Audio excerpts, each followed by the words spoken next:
Hello everyone, আবার একটা নতুন ভিডিও তোমাদের সাথে শেয়ার করছি। তো আমি তো নর্মালি আজকে গিয়েছিলাম হচ্ছে চন্দননগরে, কারণ যেহেতু আমাদের যাওয়ার সময়টাও চলে এসছে। তো আজকে ভাবলাম যে আমার ফুপুটাকে নিয়ে একটুখানি বেরোবো। তো নর্মালি আমি এখানে এলে পরে ওকে নিয়ে সময় পেলেই একটুখানি বাইকে করে ঘুরতে নিয়ে যাই।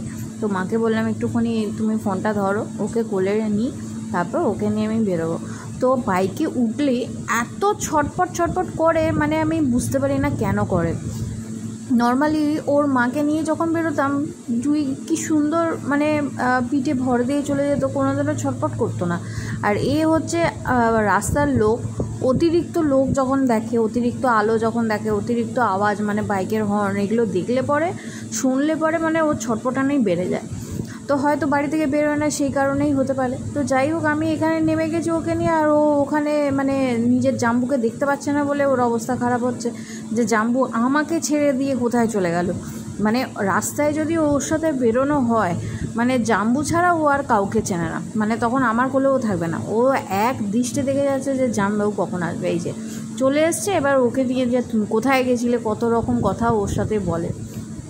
মানে ওর কথা তো ওরমভাবে বোঝা যায় না, বাট ওর বিহেভিয়ার এরকম করে না, সব কিছু বুঝিয়ে দেয়।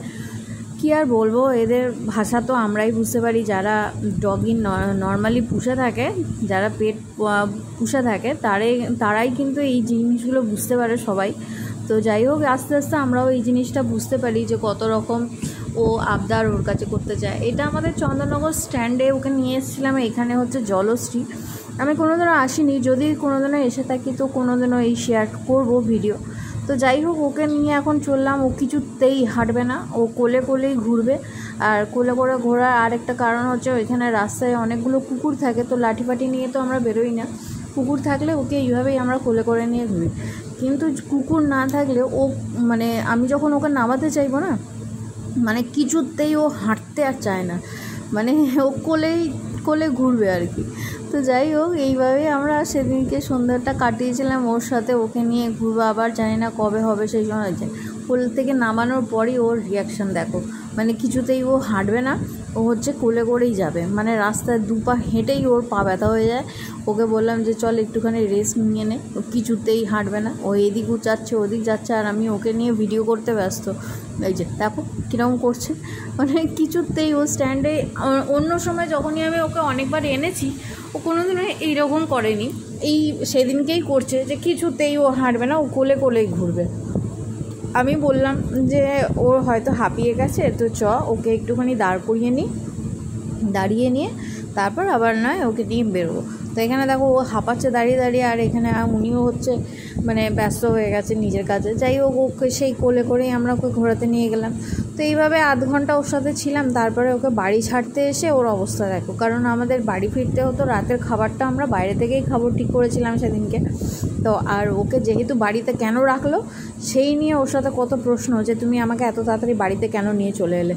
আর সেটা হচ্ছে ওর সাথে কথা বলছে, সেখানে কারোর মাঝখানে ঢুকলে চলবে না। মানে যখন দেখছে যে সৌম্য কিছু বলছে না, তখন ভাবছে যে না, মাকে গিয়েই পটাই যে আমাকে এরকম ছেড়ে রেখে তুমি যাচ্ছ কোথায়। ওই যে মাকে গিয়ে বলতে গেছে, নালিশ করতে গেছে রীতিমতো, যে দেখো কীরমভাবে আমাকে ছেড়ে চলে যাচ্ছে। তো যাই হোক, আমরা বাড়ির সময় হয়ে গেল, খাবার দাবার তুলবো, একটু টাইম লাগবে। তো সেই কারণে বললাম মা আর ভাইকে যে চল একটুখানি বাইরে নিয়ে ওকে আয়। তো দূর থেকে না কি সুন্দর টাটা করে আমাদেরকে, মানে জোড়া পায় ওই রকমভাবে তাই যেটা করে ওর, এটা আমার ভীষণ প্রিয় জিনিস। তো যাই হোক, অনেক কিছু রেকর্ডিংয়ে আমার এই জিনিসটা ওর রয়েছে, যে ছোট্টবেলা থেকে যখনই মা তাই বলতো, ও জোড়া হাতে এই জিনিসটা করতো। তো এখনও ওর এই স্বভাবটা যায়নি, বড় হয়েও এই যে এখন তাই যখনই বলি ও তুই করবে। এই যে দেখো ওইভাবেই ও টাটা করে। যাই হোক, তো বুঝতে পেরেছে যে আমরা চলে যাব, সেই জন্য নাচুর বান্দা যে আমাকেও নিয়ে চলো। তো যাই হোক, ওকে নিয়ে গেলে তো হবে না, ও মায়ের সাথেই ভালো থাকে। তো আমরা ওকে এরকমভাবে টাটা করে আমরা চলে যাব এবার। তো ওখানে বললাম যে চল, এবার সময় হয়ে যাচ্ছে, ওখানে রাতের খাবারও তুলতে হবে।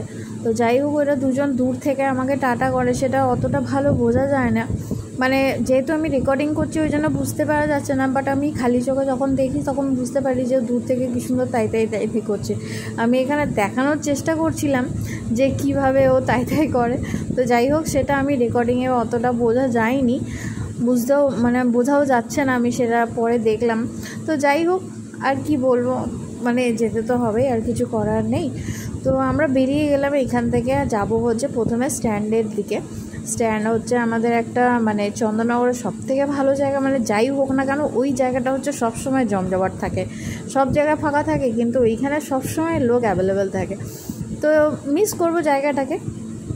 এখান থেকে যাওয়ার পর মানে ছত্তিশগড়ের সন্ধ্যাবেলা তো এমনি আমি সবসময় একা হয়ে থাকি, কারণ কোথাও ঘোরার তো সেরকম জায়গা নেই।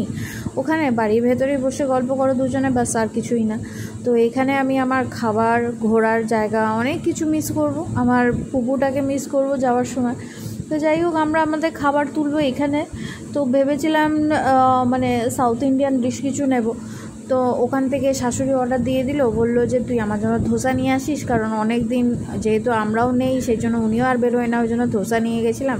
তো আমি প্রথমে ভাবলাম এই কাটি জাংশন থেকে একটা রোল খাবো, তারপরে চিন্তা করলাম আমার পেটটা ঠিক নেই, দূর ভাল লাগছে না, যে চ বাবা এখান থেকে চল, আর ভাল লাগছে না, বাড়ির সেদ্ধবাতি খেয়ে নেবো, কারণ আমার সেদিনকে মানে শরীরটা খুবই খারাপ ছিল। তো যাই হোক, আমরা এখানে খাবার দাবার একটুখানি নিয়ে বেরিয়ে গেছিলাম রাস্তায়। এই ফাঁকা রাস্তা, মানে এই রাস্তাঘাটগুলো খুব মিস করবো। স্ট্যান্ডের ওপর দিয়ে ওকে বললাম যে চল, আমার জিটি রোড দিয়ে আমি যাব না, তুই স্ট্যান্ডের ওপর দিয়ে চল, কারণ ওখানে গেলে তো আর ঘোরা হবে না। কারণ সেখানে বুঝতে পারলাম যে আমার শাশুড়ি নাকি শরীরটা খুব খারাপ ছিল, সেই কারণে তাড়াতাড়ি বেরিয়ে গেছিলাম বাড়ি থেকে। তো যাই হোক, আমরা এই স্ট্যান্ড রোড ধরে সোজা চলে গেলাম এখন বাড়ির দিকে। এটা হচ্ছে আমাদের স্ট্যান্ড ঘাট, যেখানে সব সময় জমজমাট থাকে, আলোয় আলোকিত থাকে, আর চারিপাশে চাইলে অনেকে অনেক জায়গায় ঘুরতে পারে। এখানে স্ট্যান্ডে হচ্ছে আমাদের চার্চ রয়েছে, মিউজিয়াম রয়েছে, নানান রকম খাবারের দোকান রয়েছে, জলশ্রী যে রেস্টুরেন্ট, ভাসমান যে রেস্টুরেন্টটা, সেটাও রয়েছে। তো যাই হোক, এখানে ঘোরার মতন অনেক জায়গাই আছে। যদি কেউ কলকাতা থেকে যেতে চাও তাহলে যেতেই পারো, একদিন তোমাদের হাতে সময় নিয়ে পুরো জায়গাটাকে ঘুরে আসতে পারো। তো যাই হোক, আমরা এখন জিটি রোড ধরে চলে যাব ওইখানে বাড়ির উদ্দেশ্যে। তো এই ফাঁকা রাস্তা ধরে আমরা রাত্রির তখন বাজে হচ্ছে এই 9:30 মতো, আমরা তখন গেছিলাম কিছু ওষুধপত্র নিয়ে, তারপর বাড়ি ঢুকবো। তো যাই হোক, আমরা এখানে বেরিয়ে গেছিলাম বাড়ির উদ্দেশ্যে। কি বলবো, এই রাস্তাঘাট তো সবসময় আমি মিস করবই করব, কারণ কি ওইখানে গিয়ে হ্যাঁ ঘোরার জায়গা আছে, সেটা আমাকে বাড়ি থেকে মোটামুটি 15-16 কিলোমিটার তো আমাকে এক্সট্রা যেতে হবে। 15-16 কিলোমিটার বলতে গেলে ওই চন্দননগর থেকে বৈদ্যবাটি এরকম হতে পারে প্রায়। তো যাই হোক, আমরা পৌঁছে গেছি বাড়ির দিকে। চলো টাটা, আবার দেখা হবে নতুন একটা ভিডিও নিয়ে। Bye bye.